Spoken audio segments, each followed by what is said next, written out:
இந்த தேர்தல் எவ்வளவு முக்கியம். தேர்தல் ஆணையத்தை தாண்டி ஒவ்வொரு தனி மனிதர்களும் நிறைய விளம்பரம். இந்த தேர்தல் சிறப்பாக நடைபெறணும், நிறைய பேர் ஓட்டு போடணும், அதற்காக எல்லாரும் இளைஞர்கள் ஓட்டு போடுங்க, முதியவர்கள் ஓட்டு போடுங்கன்னு எக்கச்சக்கமான பேர் இதை குறித்து மக்களிடம் பல வீடியோக்கள் ஃபோட்டோக்கள் மூலமாகலாம் பேசினாங்க. இப்போ வேடிக்கை என்னென்னா, விருப்பப்பட்டு ஆர்வமாக வந்த முதியவர்களாக இருக்கட்டும், இளைஞர்களாக இருக்கட்டும், அவங்களுக்கு ஓட்டு இல்லை.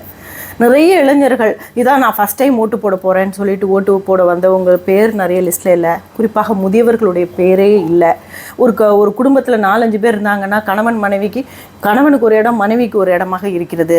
நிறைய பேருடைய பேர் மிஸ்ஸிங்கிறது ரொம்ப ஷாக்கு. அதை விட என்னோடய வார்டு, நான் ஒரு வார்டு உறுப்பினர், என்னோடய வார்டு மக்கள் ஒருத்தங்க ஓட்டு போட போய் அந்த ஓட்டை முன்னாடியே யாரோ போட்டிருக்காங்க. அப்படியெல்லாம் நடந்திருக்கு.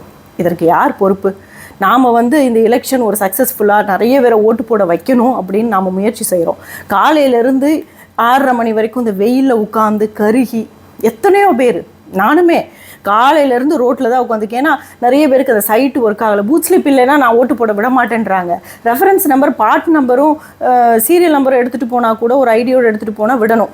ஆனால் பூத் ஸ்லிப் இல்லையா, உங்களை விட மாட்டேன்னு சொல்லி தப்பாக டைரக்ட் பண்ணி விட்டு நிறைய பேர் திரும்பி போனவங்களும் இருக்காங்க. தேர்தல் ஆணையம் இதற்கு என்ன பதில் சொல்லும்?